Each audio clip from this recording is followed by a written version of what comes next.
வணக்கம். நீங்க கேட்டுக்கிட்டு இருக்கிறது தி டீப் டைவ். இன்னைக்கு நாம பல ஆயிரம் வருஷங்களுக்கு முன்னாடி இருந்த பாபிலோனோட பணக்கார ரகசியங்களை கொஞ்சம் ஆழமா தெரிஞ்சுக்க போறோம். ஆமா, பாபிலோன். உங்களுக்காக ஜார்ஜ் எஸ் கிளேசன் 1926ல எழுதின ரொம்ப பிரபலமான புத்தகம் பாபிலோனில் மிகப்பெரிய பணக்காரன். அதிலிருந்து சில முக்கியமான பகுதிகளை எடுத்துட்டு வந்திருக்கோம்.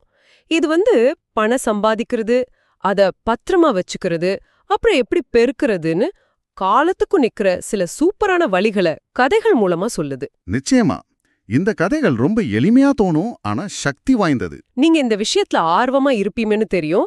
அதனால நேரடியா விஷயத்துக்கு போயிடலாம்னு நினைக்கிறேன். போயிடலாம்.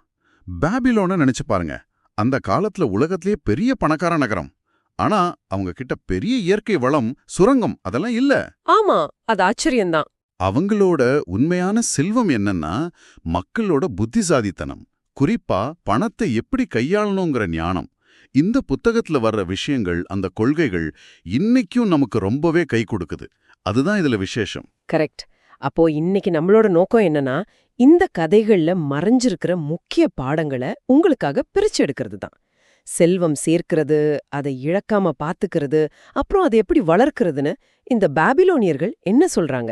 அந்த பாடங்கள் இன்னைக்கு உங்களுக்கு எப்படி உதவணும் பார்க்கலாம். ஆமா, வாங்க இந்த கதைகளுக்குள்ள போய் பாப்போம். முதல்ல பாபிலோனோட மிகப்பெரிய பணக்காரர்னு சொல்றாங்களே அர்காத், அவர்கிட்ட இருந்து ஆரம்பிக்கலாம். அர்காத் அவர் எப்படி இவ்ளோ பெரிய பணக்காரர் ஆனார்? இந்த கதையில அர்காத் இன்னொரு செல்வந்தரான அல்காமிஷ் கிட்ட பேசுறார். அப்போ அல்காமிஷ் சொன்ன ஒரு அடிப்படை விதி இருக்கு இல்லையா, ரொம்ப முக்கியமானது அது. ஆமா, ரொம்ப ரொம்ப முக்கியமான விதி. நான் சம்பாதிக்கிற பணத்துல ஒரு பகுதி எனக்கே சொந்தம். சிம்பிளா சொன்னா, நீங்க எவ்வளோ சம்பாதிச்சாலும் அதுல குறைஞ்சது 10ல் ஒரு பங்காது. அதாவது 10ல் ஒரு பங்கு உங்களுக்காக நீங்களே எடுத்து வச்சுக்கணும். இதுதான் செல்வத்துக்கான முதல் படி. இது கேட்க ரொம்ப சிம்பிளா இருக்கலாம், ஆனா இதோட தாக்கம் ரொம்ப பெரியது. ஆனா அர்காத் ஆரம்பத்திலேயே ஜெயிச்சிட்டாரா? இல்லையே, அவர் முதல்ல அந்த சேமிப்பை வச்சு ஒரு தப்பு பண்ணினாரே, அத பத்தி சொல்லுங்க.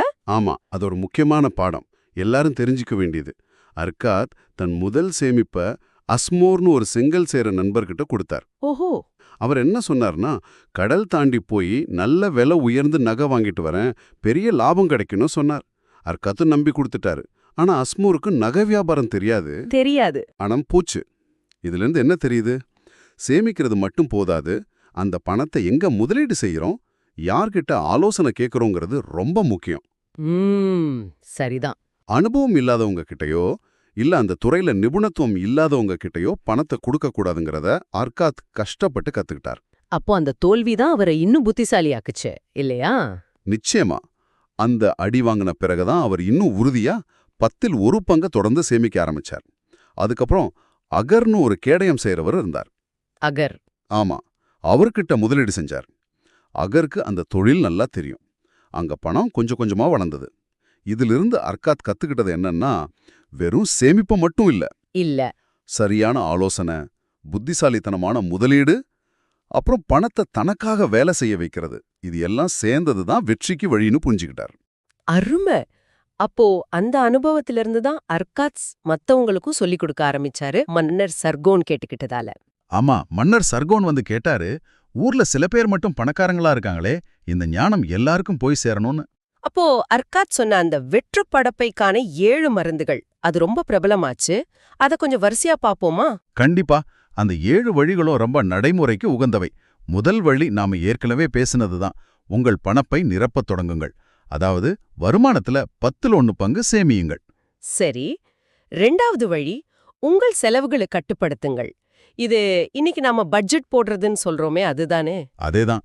இதுல முக்கியமா என்ன சொல்றாங்கன்னா, நம்மளோட தேவைகளுக்கும் வெறும் ஆசைகளுக்கும் உள்ள வித்தியாசத்தை புரிஞ்சுக்கணும். அது முக்கியம்.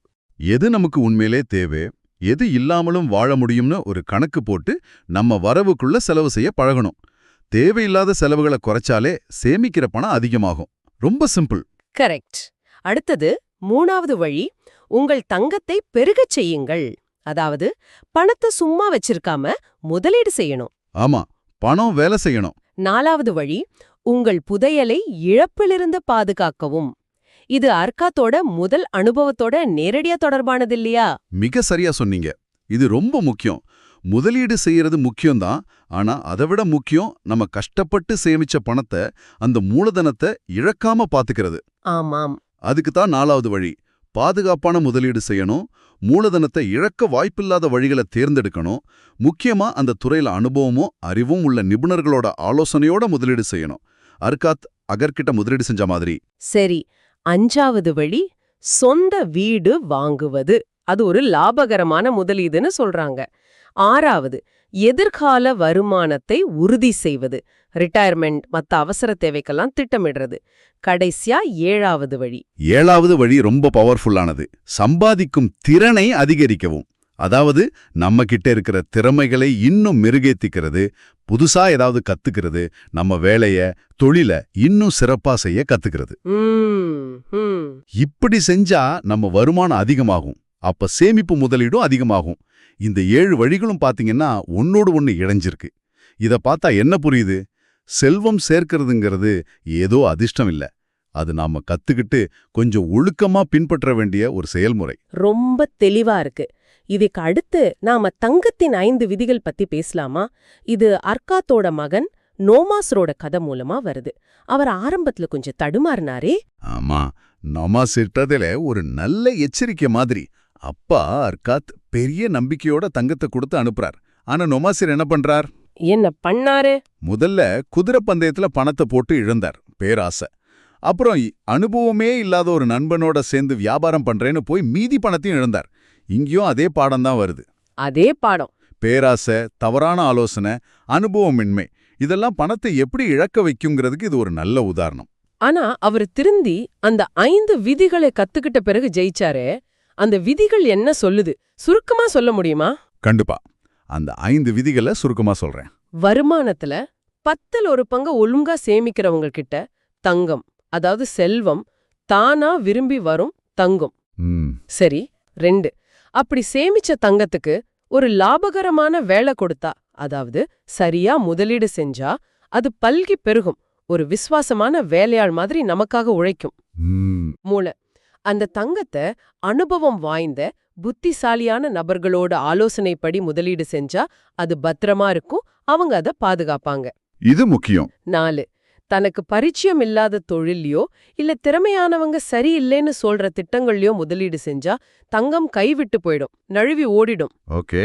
5, நடக்கவே முடியாத லாபத்துக்கு பேராசப்பட்டு பணத்தை முதலீடு செஞ்சாலோ அல்லது ஏமாற்றுக்காரங்க பேச்ச கேட்டாலோ அந்த தங்கம் நிச்சயம் ஓடியே போயிடும். இந்த விதிகள் பார்க்க எளிமையா இருந்தாலும் ரொம்ப ஆழமான அர்த்தம் இருக்கு. சரி, இதுக்கும் அதிர்ஷ்டத்துக்கும் ஏதாவது சம்பந்தம் இருக்கா? அந்த புத்தகத்துல அதிர்ஷ்ட தேவதையை சந்தித்தல்னு ஒரு பகுதி வருது. நல்ல கேள்வி. புத்தகம் என்ன சொல்லுதுன்னா, அதிர்ஷ்டம்ங்கிறது குருட்டுத்தனமா வர்றதில்ல, அது தற்செயலானதில்ல. ஓ, அப்படியா? வாய்ப்புகள் வரும்போது அது சரியா பயன்படுத்திக்க தயாரா இருக்கிறவங்க கிட்டதான் அதிர்ஷ்ட தேவதை போராளாம். அதாவது வாய்ப்பை அடையாளம் கண்டு தயங்காம தள்ளி போடாம டக்குன்னு செயல்படணும். அதுல சில கதைகள் வரும். நிலம் வாங்கலாமா வேணாமான்னு யோசிச்சுக்கிட்டே இருந்து நல்ல வாய்ப்பு விட்ட கதை, செம்மறியாடு வாங்க தாமதப்படுத்தின கதை, இதெல்லாமே இதத்தான் சொல்லுது. அப்போ செயல்படணும். ஆமா, செயல் வீரர்களுக்கு அதிர்ஷ்ட தேவதை உதவுகிறாள்ங்கிறது தான் அதோட சாரம். சோம்பேறித்தனமும் தள்ளி போடுதலும் அதிர்ஷ்டத்தோட பெரிய எதிரிகள். சரி சரி. அப்போ வாய்ப்பை பயன்படுத்திக்க தயாரா இருக்கணும், சரியான ஆலோசனை கேட்கணும், அப்புறம் உடனே செயல்படணும். ஓகே, இது ஒரு பக்கம் இருக்கட்டும். கடன் விஷயத்த பாபிலோனியர்கள் எப்படி பார்த்தாங்க? ரோடனுங்கிற வேல்சியர் ஒரு கதை ஒன்று வருது. ஆமா, ரோடன் கதை. ரோடனுக்கு மன்னர் 50 தங்க காசு பரிசு கொடுக்கிறார். அது அவரோட மைத்துனர் வியாபாரம் செய்ய கடனா கேட்கிறார். ஆமா, கடனா கொடுக்கறதுக்கும் வித்தியாசம் இருக்கு.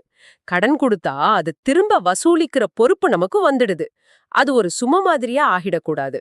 அவர் ஏதோ மிருக கதை சொன்னாரே, அது என்ன? ஆமா, அது ஒரு நல்ல உவமை. ஒரு எருது வெயில்ல ரொம்ப சோர்ந்து போய் நின்னுடுது. அப்போ பக்கத்துல இருந்த ஒரு கழுத ரொம்ப இரக்கப்பட்டு அந்த எருதோட சுமையையும் சேர்த்து நான் தூக்குறேன்னு சொல்லி தூக்குது. ஓஹோ. ஆனா அதனால அந்த கழுத ரொம்ப கஷ்டப்பட்டு கிட்டத்தட்ட செத்தே போயிடுது. இது மூலமா மாதோன் என்ன சொல்றார்னா, மத்தவங்களோட கஷ்டத்துக்காக இரக்கப்பட்டு தேவையில்லாம அவங்க சுமைய நாம ஏத்துக்க கூடாது. சரிதான். கடன் கொடுக்கறதுக்கு முன்னாடி வாங்குறவங்க அதை திருப்பி தரக்கூடிய திறனும் நேர்மையும் உள்ளவரான்னு நல்லா பார்க்கணும். அவர் தன் டோக்கன் பெட்டியை காட்டி கடன் வாங்குறவங்களோட பலவிதமான குணங்களையும் பாதுகாப்பான கடன்கள்லாம் எப்படி இருக்கணும்னு விளக்குவார்.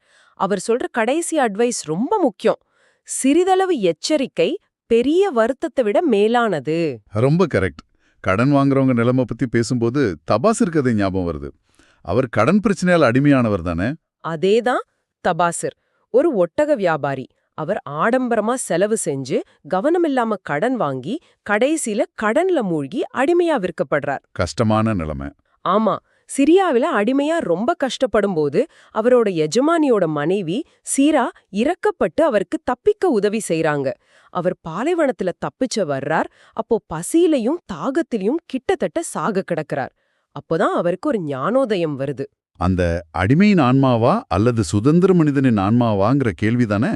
ஆமாம், கரெக்ட். அவர் தன்னைத்தானே கேட்டுக்கிறார். நான் இங்கேயே செத்துப்போனா ஒரு அடிமையாதான் சாவேன். ஆனா நான் பிழைச்சு பாபிலோனுக்கு போய் என் கடனெல்லாம் அடைச்சிட்டா நான் ஒரு சுதந்திர மனிதனா மரியாதையோட வாழலாம். என் உண்மையான எதிரிகள் என்ன அடிமையா பிடிச்சுவங்க இல்ல, என்னோட தீர்க்கப்படாத கடன்கள் தான். அந்த முடிவுலாம் அவரை மொத்தமா மாத்துது.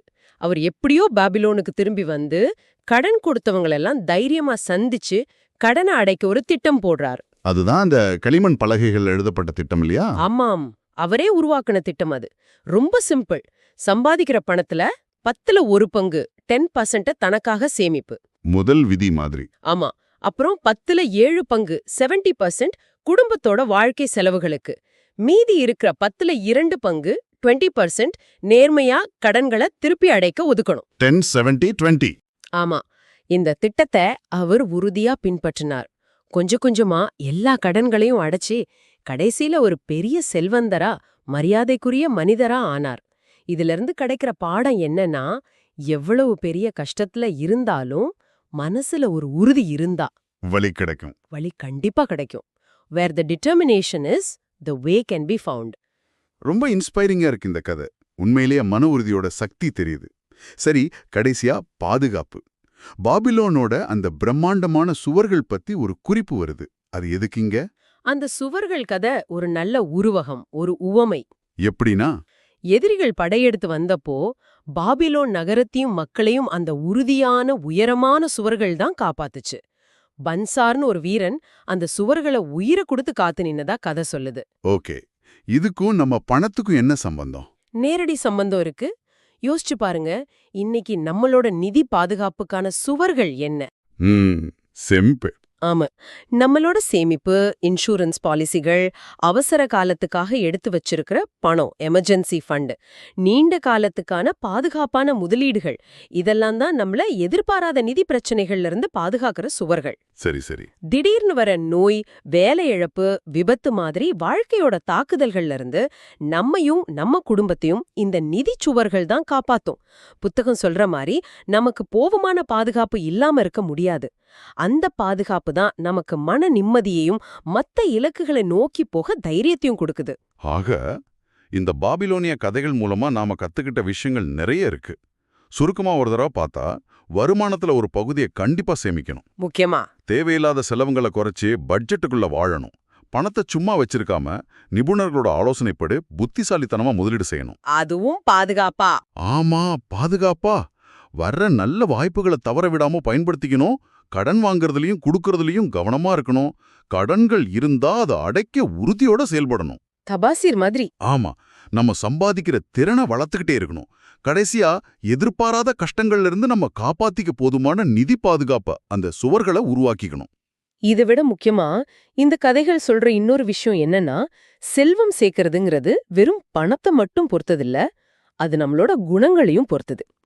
ஒழுக்கம், பொறுமை, விடாமுயற்சி, கத்துக்கிற ஆர்வம், நேர்மை, மன உறுதி, இதெல்லாம் இல்லாம வெறும் பணம் மட்டும் இருந்தா அது நிக்காது. ஆமா, அது ரொம்ப உண்மை. அர்காத்தோட விடாமுயற்சி, நோமாசீர் பாடம் கத்துக்கிட்டது, தபாசேரோட அந்த மன உறுதி, மாதனோட புத்திசாலித்தனம், இந்த கதைகள்ல, இந்த பாத்திரங்கள்ல உங்களுக்கு எது ரொம்ப பிடிச்சிருக்கு?